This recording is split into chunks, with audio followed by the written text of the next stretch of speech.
Hey everybody, it's Addy Sons, Indigenousunity. I'm back again today with another episode of my podcast. And today we're going to be talking about the Hispanic, Latino, and Mestizo identities.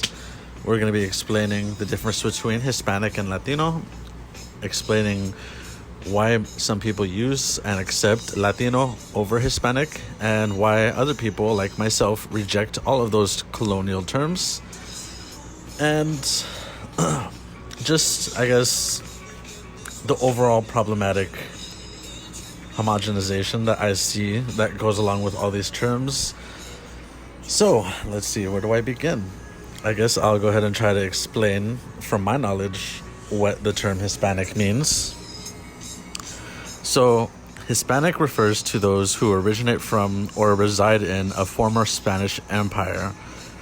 So these areas would include Europe, Spain, the Americas, and parts of Africa, as well as the Asian Pacific. Hispanic doesn't have the same definition everywhere. So between colonial entities like Spain and Portugal, they have differing definitions of what Hispanic means, but they share the same etymology. So Hispano means coming from Spain, belonging to, or a relative of Spain. That's pretty much the underlying definition of what Hispanic means. And right off the bat, you can see why people like me immediately have an issue with the term, or with identifying with the term right there, because I don't want to be referred to as belonging to Spain. I'm not a property, and I'm not a relative of Spain. That's not who I am. So the U.S. Census Bureau first started using the term Hispanic in 1970, and it defines Hispanic or Latino to refer to a person of Cuban, Mexican, Puerto Rican, Central or South American, or other culture, regardless of race. And right there is another problem I have with Hispanic or Latino, is that it's already grouping together a very large, diverse group of people, many different nationalities, many different ethnicities and cultures, and saying, if you're anything like any of these, then automatically you're all Latino, you're all Hispanic. And it says regardless of race. So it even acknowledges, yeah, you guys are different, but we're going to just lump you all together. Census reports that the largest numbers of Hispanic/Latinos are the white race. And that's another problem I have with the term Hispanic and Latino, because I'm sure many of you have done a survey or, did an application where you'd have to, it asks you for your race. And we know that it only gives you 4 races. It gives you European or white. It gives you African or black, Asian, and then Native American. And then it'll ask you to check off a separate box if you are considered Hispanic or Latino. And a while ago, I saw this video that was circulating on YouTube and Instagram. And it circulates in the decolonizing communities. And it was a video taken in Mexico of someone walking around and asking Mexican people what they would identify their race as. And this person doing the interviews was looking at Mestizo people, which I'll explain later on, basically mixed indigenous people. And he was asking them what they consider their race to be. And he gave them the list of the options, either white, black, Asian, or Native. And a lot of them chose white. They chose white, and I think that shows the extent of a lot of people's knowledge, and also the issue that we have with defining our identities. Because they chose white because in their mind that was the closest to what they consider themselves, seeing as, they speak a white language and they are colonized by white culture, even though they themselves are brown people who look and have indigenous blood. So when I read that the census said that the majority of Latinos are white, I immediately saw and felt like this was a discrepancy, because when you think of a Latino person or a Hispanic, you don't think of a white person. And the majority of Latino people are not white. Like, in Latin America and in the United States, the majority of the people are people of color. So I immediately felt like that number was skewed, because a lot of people either choose to identify as white, or they don't have the knowledge to understand who they truly are. And you see this in a lot of our cultures and our family. Like, we'll praise the European side, and we'll kind of look down on the native side. And a lot of it stems from colorism too, which also stems from the caste system, which I'm going to talk about later. But in reality, I believe that the majority of the people considered to be Hispanic or Latino are people of color, and I believe that the majority of the people who would be considered Hispanic or Latino are of native descent. So, when it comes to Hispanic versus Latino, I guess we'll start off with what Latino means. And Latino is a shorthand. It's an abbreviation for Latino Americano. So it's basically short for saying Latin American. And for the most part, Latino can be interchangeable with Hispanic. It pretty much means the same things. But the differences are, Hispanic would include all of Latin America except for Brazil, and Hispanic includes Spain, because Hispanic means of or pertaining to or relating to Spain. So Hispanic people can be from Europe, or they can be from everywhere in Latin America except for Brazil, because Brazil was colonized by Portugal. Now, conversely, Latino would include everyone from Latin America, including Brazil, but it excludes Spain, because Latino is saying Latin American. So I hope that kind of gives you a better idea about the difference between Hispanic and Latino. Hispanic includes Spain and does not include Portugal. It does not include Brazil. And Latino includes Brazil and does not include Spain. And for that reason, I could see why more people are accepting and willing to identify with Latino, because it focuses more on the colonized people as opposed to the colonizer. But at the same time, it still is calling yourself like of Latin descent. Like, we're property of these Latin languages, whether it be Portuguese or whether it be Spanish or French. Like, it's basically saying our roots lie within Europe, which is totally a colonizer, Eurocentric idea. And that's why I don't personally identify with Latino. I reject it.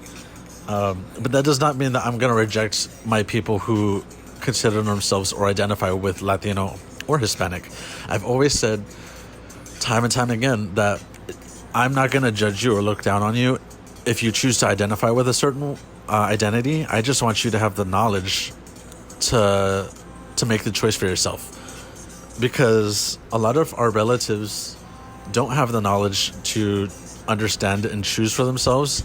And that's why you see statistics like the majority of Hispanics are white, which I don't believe to be the truth, and I'm not sure if anyone else really believes to be the truth. But because a lot of our relatives don't have the knowledge, they're just going to say, oh, well, I guess we're considered white. And to me, it's wrong. It's an erasure of our history and our culture and our identity and who we are. And that's another thing, is like, while white people may not be the majority in Latin America as far as population goes, white people do have the power and representation. White people are the ones who are in government, who are in politics, who run the countries, they run the cities in Latin America. They are the ones who have the representation in Latin America, whether that be in media or, anything that has to do with power, like fame, money, fortune, like structure. It's the European, Hispanic, and Latino people who are in charge, even though they do not make up the majority. And does that sound familiar? Because that's how colonialism works. So when you look at the politics, you're not going to see that many brown people. You're going to see mostly the European, and that's how it's always been. Going back to the beginnings of colonization, is that the white people are on top and the black and brown indigenous people are at the bottom. And just like in media and TV and Hollywood today and the United States or everywhere, you'll see that colorism exists as well. Like, when you think of the most famous Latinos, who do you think of? Like, superstars or movie stars? You're going to think of like white or white passing people like Sofia Vergara or Shakira. And you're going to look at them and be like, oh, this is who represents these Latin American countries. You look at Miss Universe when it's someone from Latin America, like Miss Colombia or, Miss Venezuela. And you look at that and you say, that person is very light-skinned and most likely European or, a light-skinned mestiza or, when you look at the telenovelas and you see that it's all European Hispanic people, and if there are African or indigenous people, they're going to be played as the maids, the servants, or the thugs, the bad guys, and then the rest of those people are going to be, the lighter skinned and white Latino people. And because of that, I think we have a skewed idea about who is Latino. And to me, it's kind of like, it's kind of awkward, because when people think about like what a Latino is or what like a Hispanic person is, they don't automatically think of, someone like Sofia Vergara or Shakira. They think of like a darker skinned person. They think of a mestizo. And I feel like that's another homogenization like of the term Latino, and it shows why I believe that term is not very useful in describing people,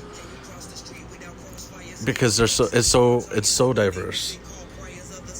So I already touched on Hispanic versus Latino, and it should also be noted that Hispanic and Latino, or Latinx, they're generally used to denote people living inside the United States. Outside of the United States, people don't really use the term Hispanic or Latino. Instead, people are referred to the nationality, so the countries that they come from, instead of just being called like Hispanic or Latino. And so, yeah, like Latino or Latinx is generally more accepted than Hispanic, even though they're pretty much interchangeable. But I thought that was an interesting thing to note, is that outside of the United States, people don't really use Hispanic or Latino. So it's really only an identity for United States, for people in the United States to refer to people who come from Latin America, like, and outside of that, people just will call you, oh, that's a Venezuelan person, that's a Peruvian person, he's Cuban, she's Puerto Rican. Like, they just refer to the country of origin instead of saying, oh, they're a product of Latin America, they're a product of Spain. And when you zoom out in that perspective, you can kind of see how the term Hispanic and Latino are pretty much placeholders for nationality, because people would rather not learn or memorize what country you come from and they'll just go ahead and lump you together in a term, which I think is kind of hypocritical, because when someone comes from Europe, people tend to not just say, oh, that's a European person. They'll say, oh, she's from Italy, she's Italian, or, he's Greek. They'll be sure to recognize and respect the individuality of the person when they're coming from Europe. But when it's someone that comes from the Americas, other than the United States, they'll be like, oh, that person's Latino. And so I guess we could move on to mestizo, because that's another colonial term that has to do with, I would say, racial hierarchy and colorism. Now, historically, mestizo is used in Spain, Latin America, and the Philippines, and it refers to someone who is combined European and indigenous descent. So basically, someone who's roughly half European and half indigenous would be considered mestizo. And due to colonialism and assimilation, the term mestizo has become more cultural in places like Mexico and other places in Central America. So it's kind of evolved into a broader definition of what mestizo means, depending on the cultural context and where you're at. So, for instance, the concept of mestizo in Mexico and other Latin American countries began to change to refer to all Mexicans who do not speak indigenous languages, including people of complete European and complete indigenous descent, as well as Asian and African people. So, in Mexico and other places, you would be considered mestizo if you don't speak an indigenous language, even if you're full-blooded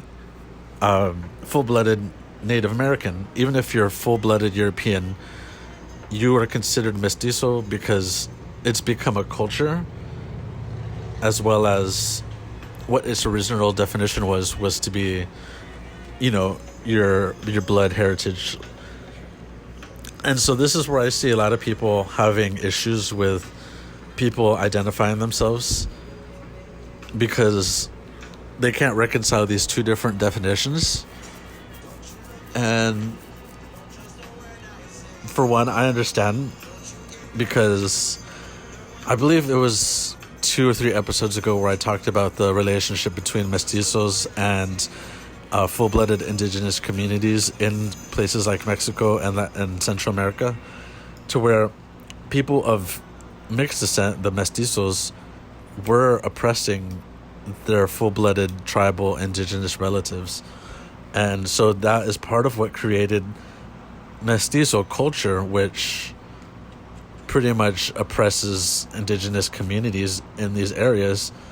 And from that point, in those indigenous communities, your blood doesn't really matter, because if you're on the outside and you're oppressing the communities, it's all pretty much the same. It's all the same to them. So I think that's where the second definition of mestizo came from, is do you know an indigenous language? Because if you don't, then you're not part of this indigenous community, and if you're not part of this indigenous community, then you're pretty much part of the problem, part of the people who are oppressing them. And like the book I recommended, Rigoberta Menchú, she kind of explains that, to where in her community, if someone was to learn Spanish or to start to follow the Catholic religion, they would be considered a mestizo, even if they were part of the indigenous community before. Like, they would be considered a Latino or a mestizo. And she talks about times where there were people in indigenous communities who left their community and ended up joining the state military, and they would come back to their communities and oppress them with violence. So you see, that's some lateral oppression. And those people were born into these indigenous communities. They're full-blooded. They know their language, but they left their community and they learned Spanish and they joined the military, and they started to oppress the communities from which they came from. So in the community's eyes, they became mestizo. So when we're having these conversations about privileged mestizos in the United States, trying to decolonize and trying to reclaim our indigenous identity, we need to understand that this is where the pushback comes from. This is where other people who have issues with us claiming our native identity are coming from when they have issues with it, is because a lot of us who want to reclaim this identity don't have this information, or they choose to worry about their own self-fulfillment before having these conversations. And everyone who knows me knows that I believe that we can reconcile that, and we can begin to understand what's going on while still holding on to our indigenous identity. It's possible to recognize and to speak about the privileges we have that allow us to even have these debates about us being indigenous, because to a lot of indigenous people, that's not something that they ever have to worry about or even care about. Like, they just live their lives as indigenous people, and we have been living our lives as colonized people who are trying to wake up and reclaim an identity that's been stolen from us. So when I encounter all these people saying, you haven't lived an indigenous life, or you haven't suffered and all these things, for one, it's like, I haven't lived in these communities, but to suffer is not what it means to be indigenous. And I think a lot of people don't understand that, is that there are people who have lived many different lives and many different experiences, and they're still native, because nothing really nothing will ever change your blood. Nothing can change who you come from. It's about recognizing what's happened to our ancestors and how we can go moving forward in a respectful way that doesn't infringe or ignore our relatives who never had to question who they were. So, not sure if that really made sense, but I did my best. Another thing is that I've seen a lot is mostly in like the US East Coast, so like New York and Florida. I'd see a lot of relatives or a lot of people who come from families in Latin America, primarily from the Caribbean or Puerto Rico. They refer to themselves and other people from Latin America as Spanish. And in this context, many are led to believe that Spanish is a person of color, when in reality, many people who claim Spanish are people of color because they are mixed with something other than European. And I see this also in mestizo people like Chicanos who refer to themselves as Spanish. I've talked to and seen brown indigenous people refer to themselves as Spanish, saying, oh, my grandfather was a Spaniard and my grandfather had green or blue eyes, and it really it perpetuates the typical Mexican stereotype of being half Aztec, half Spaniard, when in reality, many can be mixed with other things like Portuguese, Irish, French, while having little to no Spanish ancestry. For instance, myself, I took a DNA test and turns out I'm 100% not Spanish. Like, okay, I'm 10% Spanish, but I wanted to use that joke. But my point is that most of my European blood does not come from Spain. It comes from Portugal, which sounds interesting considering I'm of Mexican descent. So when you think of Mexico, you think, oh, it's just Spain. But that's not the case with me. And I think that's important for people to realize, because referring to ourselves as Spanish is damaging, because we are colonized by Spain, but I mean, look in your family. Do you see any European Spanish people? Or do you see us celebrating Spanish culture in the same way that we celebrate the indigenous traditions that we've passed on? Like, you could just look at the food. You could look at, the culture that we hold on to. Like, yes, it's mixed with European, but most of that came with forced assimilation and colonization. But you'll have, like, East Coast rappers, from the 90s, praising or just identifying with Spanish, like, Big Pun, Fat Joe, or Nori, and it bothers me because they're like, oh, she's half Spanish, and it's like, not really, but it's something that is seen as exotic, or just makes you better, or just it's part of that colonial thinking, like, oh, well, she's half Spanish, so she got the good hair and the light skin and blah blah blah. Like, it's kind of like self-deprecating, because we never praise the African and indigenous side the same way we do the European side. And so for when people say, well, you're half European, why don't you claim or like your European side? And it's just like, the world does that enough, and our history, our people have done that enough, especially for the reasons as to why it's even in our blood to begin with, because of invasion and forced assimilation. And I just, and also, it doesn't do anything for us. It doesn't help us.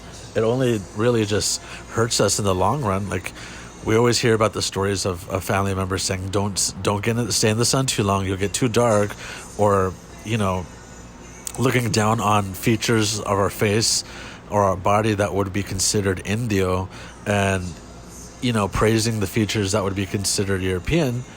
And you'll see that it's not that hard to find people praising the white side of where we came from. So when it comes to that, of course I'd rather identify with the part of my ancestry that's been repressed and it's trying to been erased, and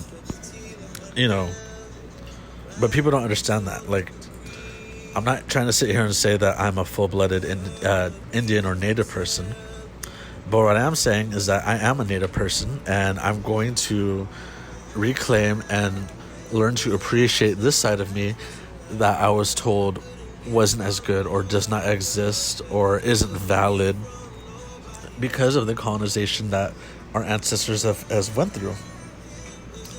So I just want people to learn and to do better when it comes to identifying, because it can be very harmful. Let's see.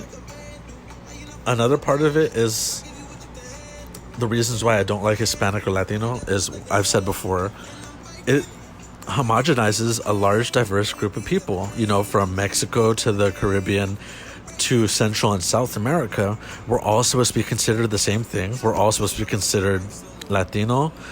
Like, for one, Latino is not a race, and Hispanic isn't a race. But I see a lot of people like using that as a race. Like, oh, what are you? Oh, I'm Latino.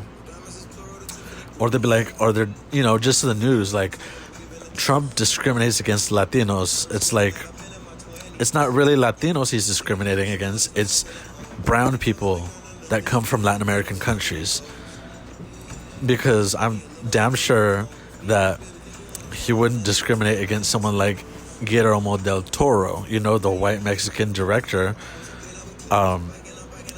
He's Mexican, but he's not brown. So I feel like that is a kind of discrepancy that people don't realize when talking about Latino people, is that Latino people are not all brown Mestizo people like George Lopez. there are all different kinds of races. There are white Latinos, there are African Latinos, there are Asian Latinos, there are Jewish Latinos, there are indigenous people that are considered Latino, there are mixed people that are Latinos, and we all have vastly different experiences, cultures, ethnicities, and I don't think it's fair to be using these terms that really does not do us a justice. It does not describe us. And it's like I said earlier, it's like nationality, because I could say I'm Mexican, but that doesn't mean I have the same experience as every Mexican. Like I was saying, I'm a privileged mestizo that was born in the United States. So I did not live the life of an indigenous person in a pueblo in Mexico. And I also haven't lived the life of a Guillermo del Toro. I did not live the life of Lupita Nyong'o, who is an African Kenyan Mexican person. So you look at all these different intersecting identities. We're all Mexican, but we're all vastly different. So, to even call us Mexican is like, that's something it's nationality. And the same thing goes for, United States Americans. I don't have the same life or experience as an African person in Alabama, and I don't have the same life experiences as a white European person in Minnesota. So we're all American, but you see what I mean? Like, just saying American or just saying Mexican or just saying Latino does not describe who you are as a person or your racial background.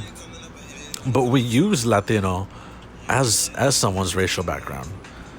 And we think about a brown mestizo person when we think about a Latino or when we think about a Mexican. And in reality, like I just said, there's so many different types of people who can fit these ethnic or national categories. And there have been some groups who kind of try to teach people and tell people to move away from the terms Hispanic or Latino, like the Mexica movement and the ID Native 2020 movement. And I don't agree with their politics. I don't subscribe to the ideologies, but this is something that I do agree with, which hurts me to say, but I do think that we should move away from the Hispanic and Latino identities, because it does put white people in a place to where they're taking up space in conversations that don't really belong to them. You'll see white Latinx people claiming to be people of color, and that's not okay. They think that, just because you come from a Latin American country, you're a person of color, or you understand the experiences of people of color, or that you experience oppression.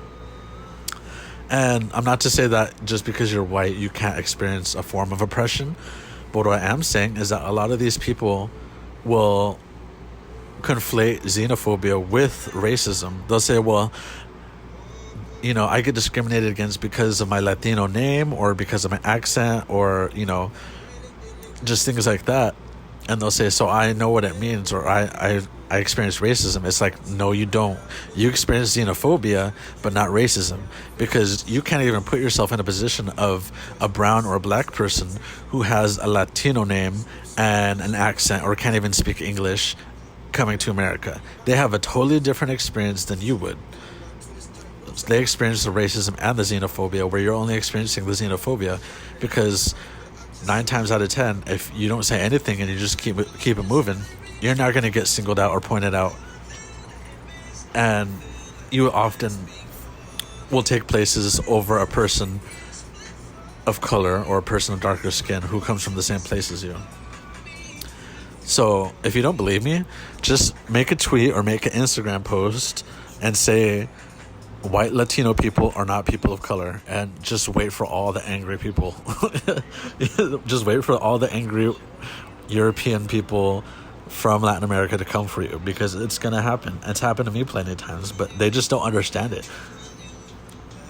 And, that's what you call privilege.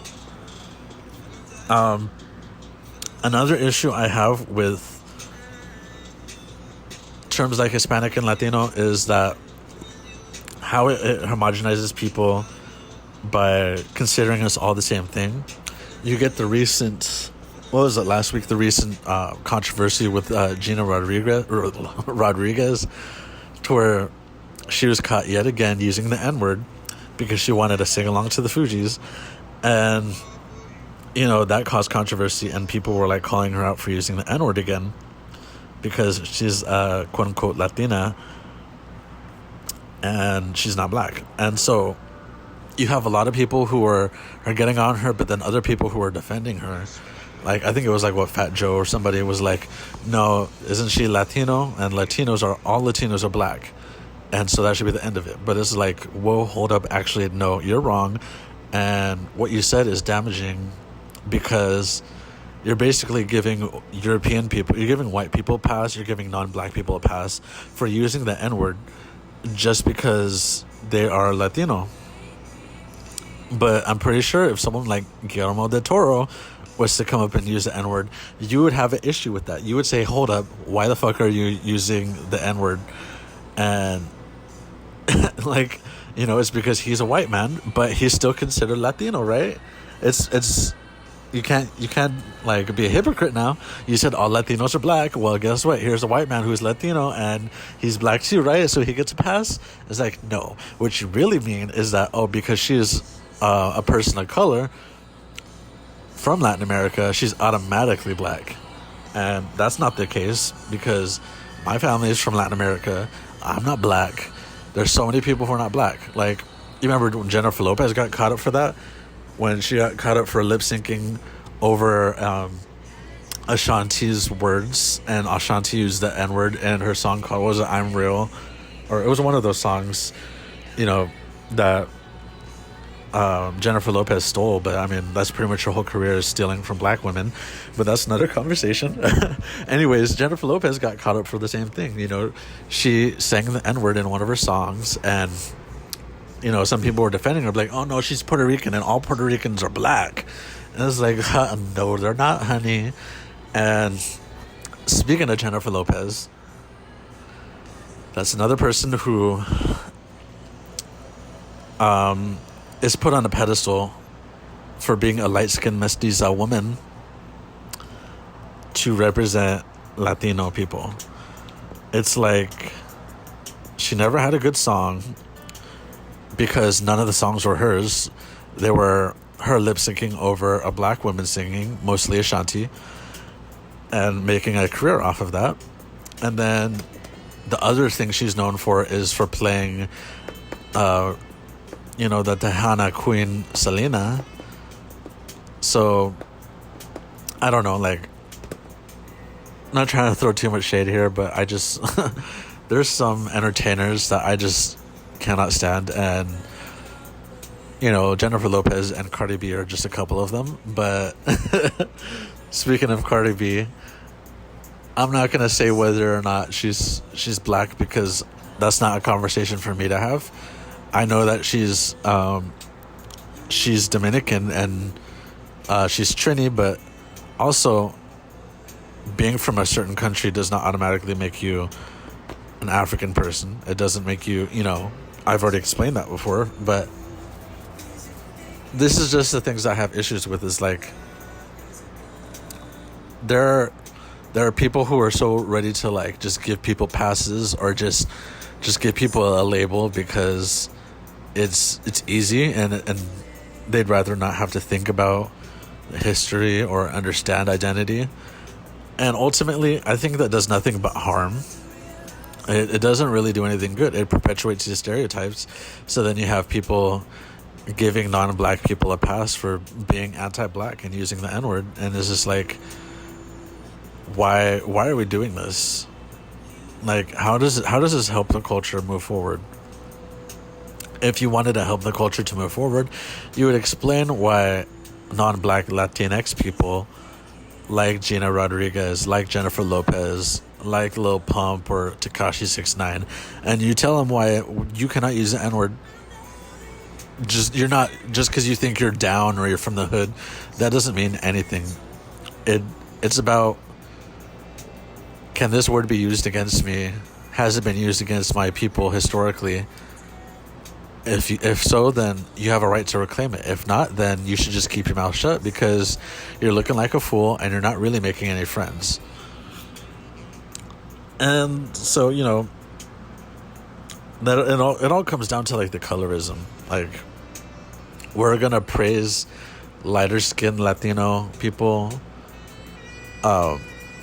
like Jennifer Lopez, like Cardi B, over darker skinned Latino people who often have more talent and more to give, and we're going to overlook them because they're not as marketable or not as relatable. Because guess what, in the mainstream, your Europeans are the marketable ones. That's what we're supposed to assimilate to. That's who we're supposed to look up to and to try to emulate. And so if you don't fit that, then you really can't make money for these corporations, which I have an issue with. But of course, I have an issue with all white supremacy and colonialism. So, let's see. Did I talk about Mestizo? Yeah, I did. I guess just to elaborate more on Mestizo is that it comes from a caste system that puts European people on the top and it puts indigenous and African people on the bottom. And in the middle, you have people who are mixed, like mestizos, someone who is half European and half indigenous. And then you have people who are considered mulatto, and they're half African and half European. And then just people who are mixed with all three or anything else would be in the middle as well. And the thing is that it's based off of your heritage, based off who your parents are.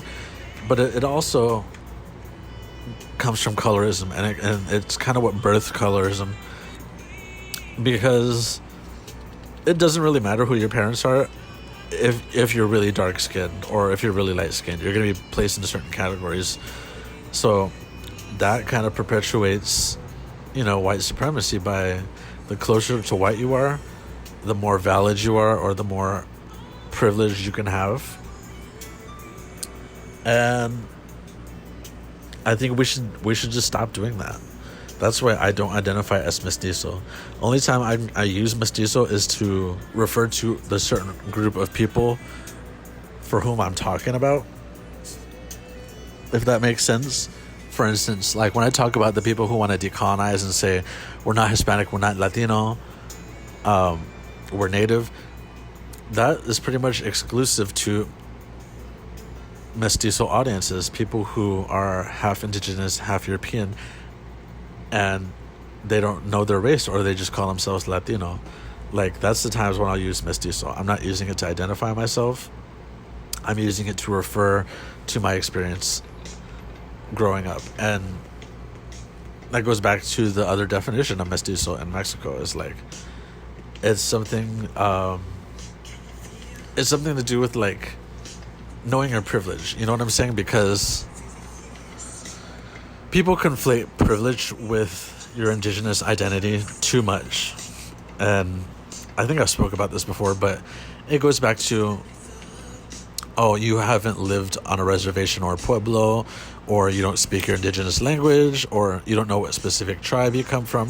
Therefore, you cannot say you are an indigenous person. And that's so problematic, because you have people who were kidnapped, stolen from their parents, forced adoption by European people. You have they reject Native people adopting Native babies.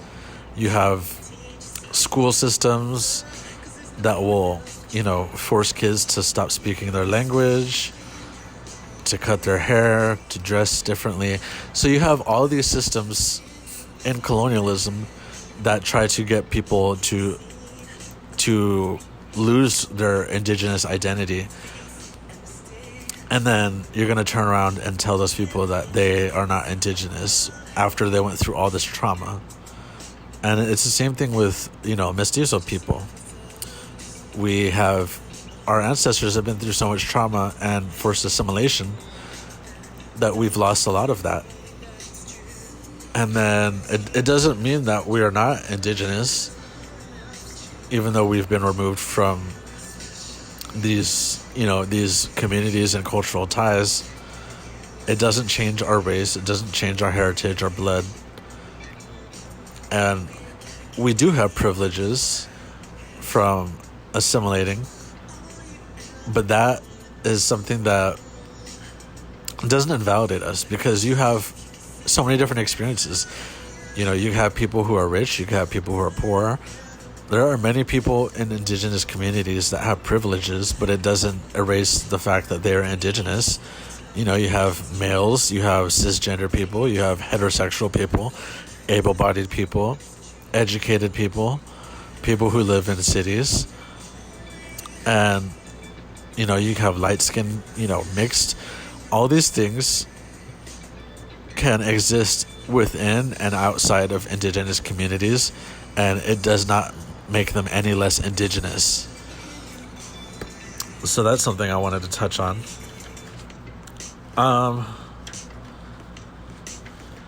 So I guess I'm gonna wrap up this episode. Hopefully people got something out of it as far as what Hispanic and Latino means, what Mestizo means, a little bit of the colorism, and why some people call themselves Spanish when in reality they could be like 10% Spanish, or like not even Spanish at all. You know, talking about white people who come from Latin countries who want to take up space, and conversations of racism, you know, colorism, non-black people trying to use the N-word just because they are from Latin America, all these stereotypes, and just, you know, all this convolution that really, it all stems from the Latino identity, and it stems from homogenization, because we wouldn't have white people trying to be in our spaces if we didn't have the term Latino that homogenizes us. We wouldn't have questions about why Gina Rodriguez using the N-word is wrong if we had our own racial identities. We wouldn't have like all these problems and questions, or, you know, the fact that the census is kind of messed up, because if it was to really count people who are mestizo, or people who learned about their native identity, then the native population would be represented in a larger scale. It really also, like, this is why identity is important, because it affects us in so many different ways that we just don't realize unless we take a step back and think about it. And that's so important to me. And I wish it was more important to a lot of our relatives, but for a lot of our relatives, they don't care, or they're just like, yeah, I'm Latino, and that's it. Like, I just wish people would, like, care more, you know, because at the end of the day, it does affect us on a much deeper scale. So I'm pretty sure I'll have more conversations about this later on, but that's pretty much all I have to say for today. Thank you guys so much for listening, and give me some feedback, and let me know if there's any other topics or things that you want me to talk about in other episodes, and I'll talk to you later. Bye.